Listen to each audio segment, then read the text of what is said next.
Oh, hello there. Yes, well, we're heavily ensconced into the weekend, aren't we? Yes. Anyway, today I want to talk about the thorny subject of class and class-based politics, because it is actually something you hear very little of these days. The media don't like talking about class ideas because it has certain connotations that they are always insisting that we've grown out of. And just want to highlight a piece in the Telegraph from Tom Harris yesterday.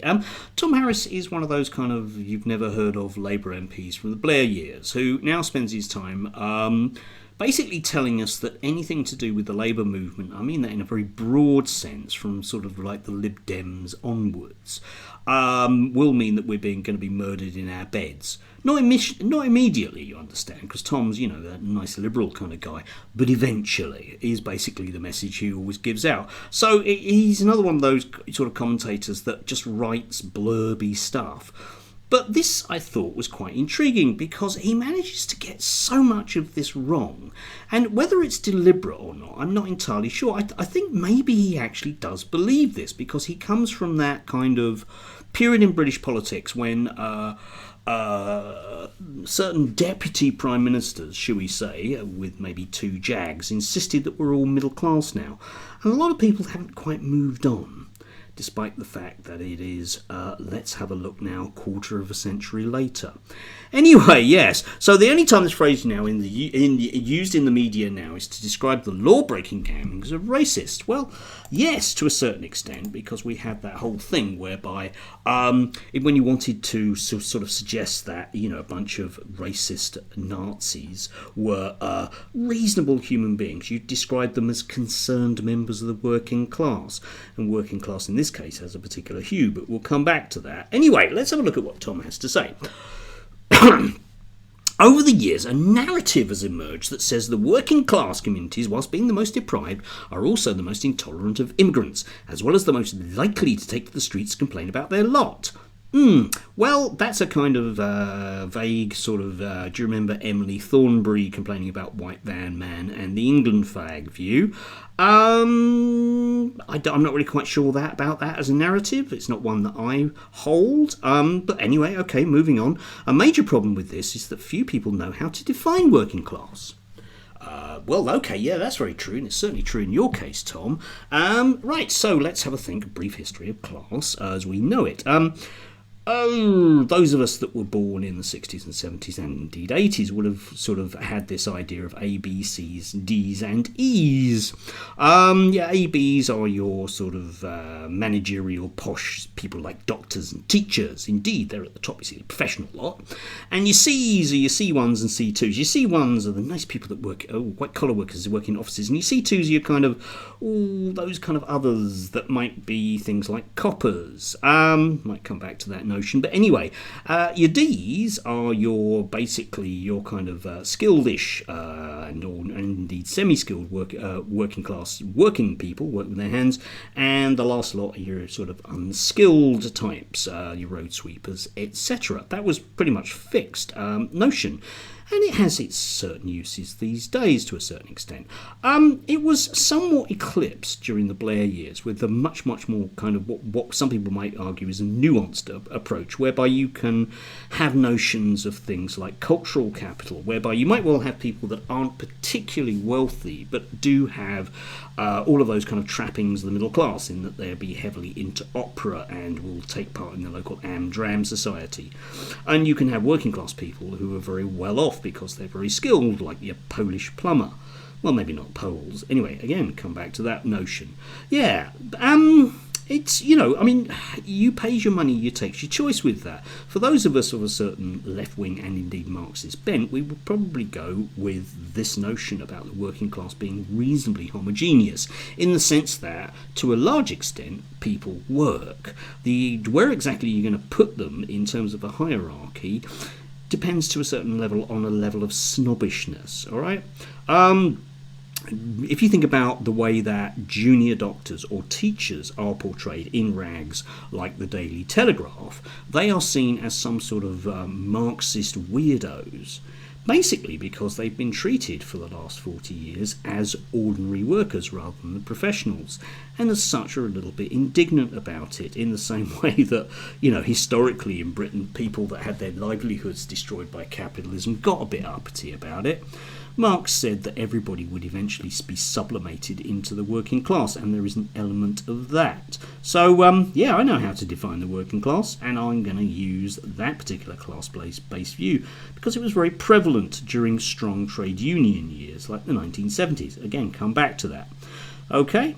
Traditionally, it referred to unskilled or semi-skilled and manual labourers, mostly living in council or social housing. Well, sort of, Tom, but no. Anyway, since the early 80s, that has changed. Working class is now seen as a catch-all term to describe what is in reality the underclass, a large group of people subsisting on benefits and whose opportunities for education and employment are a mere fraction of those available to everyone else. Well, no, Tom. I'm afraid not, mate, okay? The underclass, the precariat, was a sort of 90s thing that was a rather nasty sort of new right development from that gorgeous pouting Charles Murray. Yes, him of I don't like black people fame, who came out with this stuff. You can still see these arguments with people like Ben Shapiro and a lot of the American right who come out with this very kind of neo-functionalist sociological view of the reasons why people are poor. Okay, the reason why people are poor is because their dads leave them.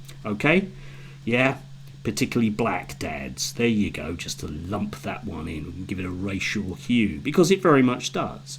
And in this country, we've had a sort of long idea about this notion of the feckless underclass.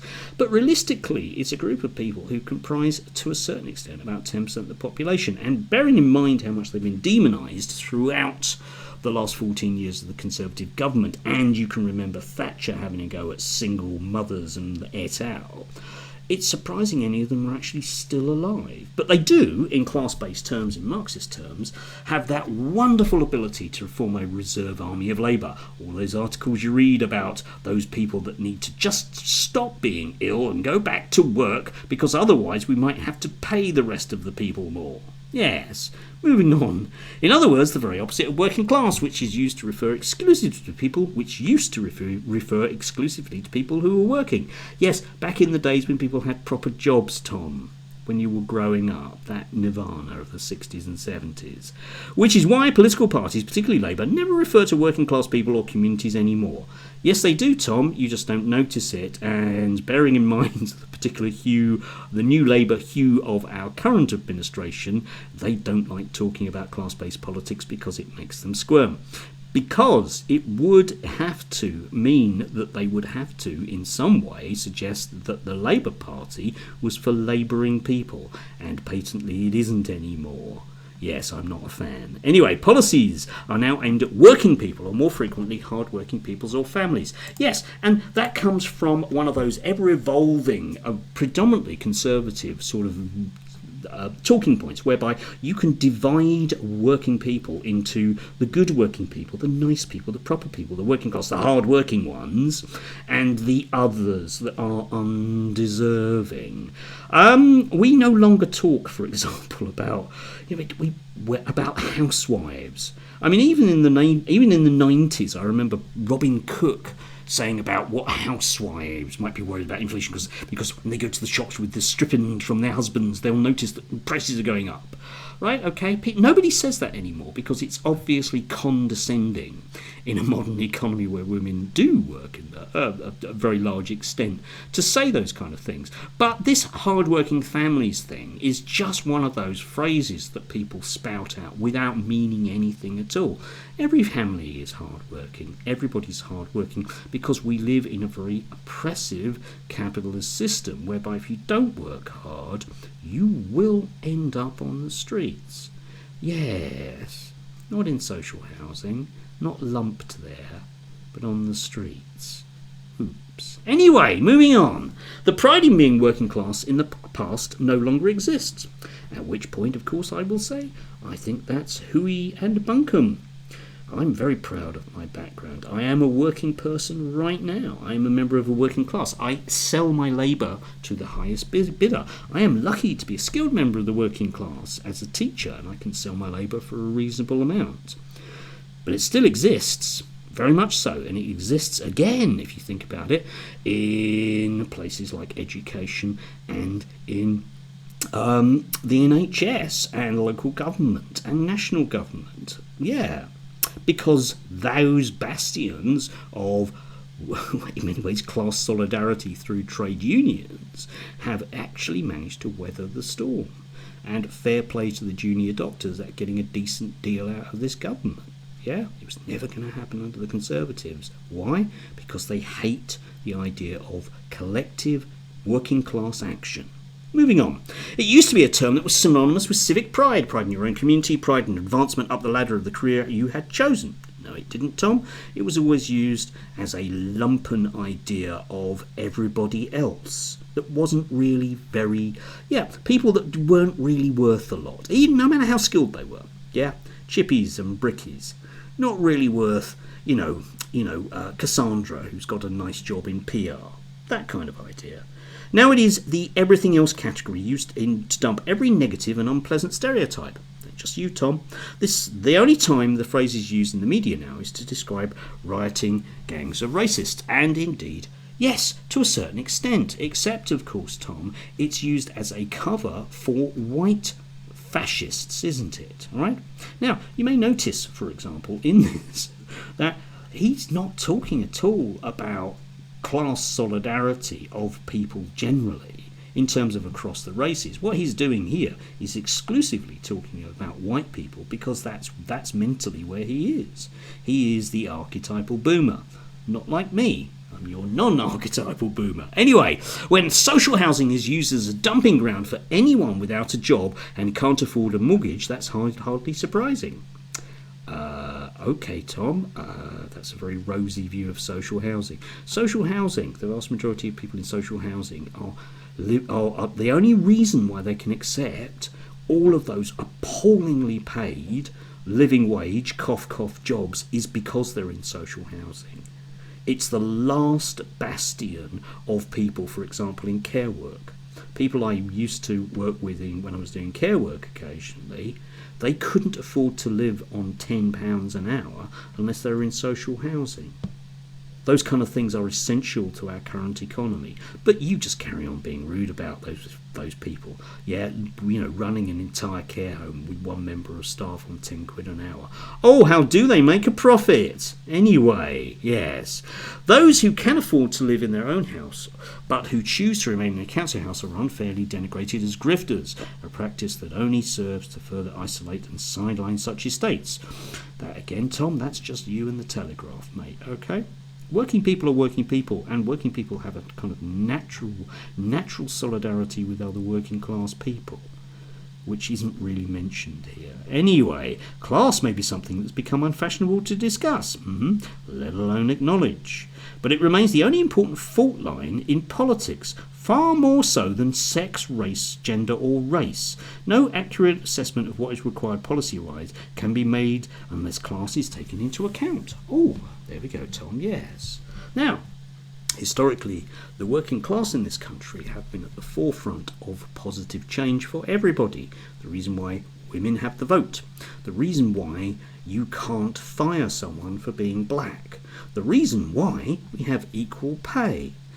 Or, if you like, if you want to look at it, to do with working class actions, especially in the 1970s, especially women of colour. For example, if you think about those particular issues. The working class, who aren't just white, Tom.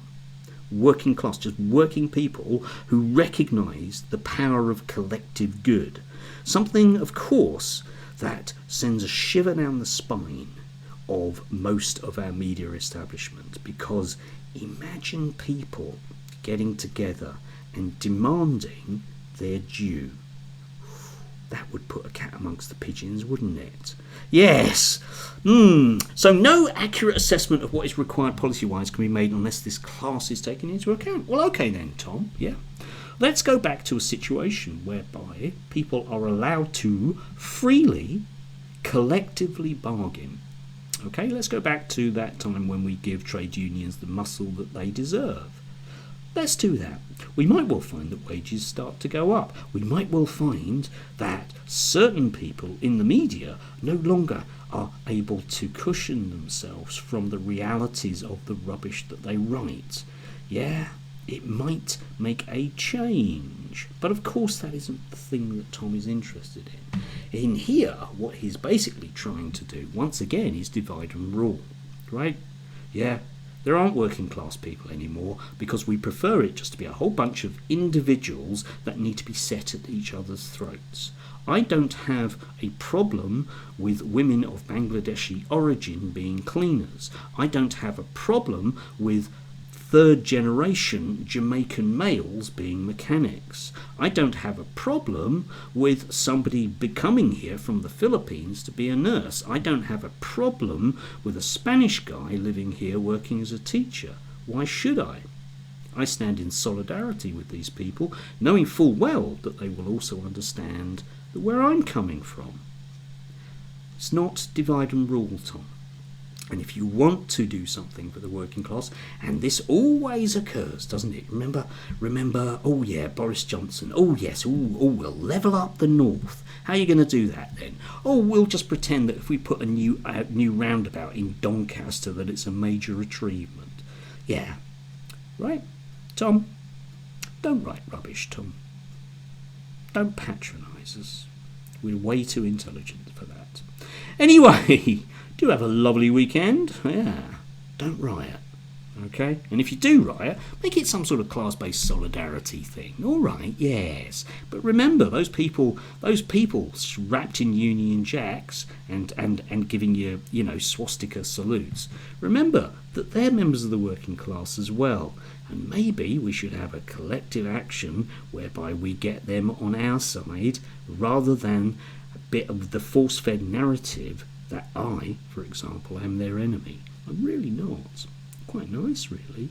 Anyway, enjoy your weekend. Do so, the rest of it. Maybe go to church, but definitely don't riot.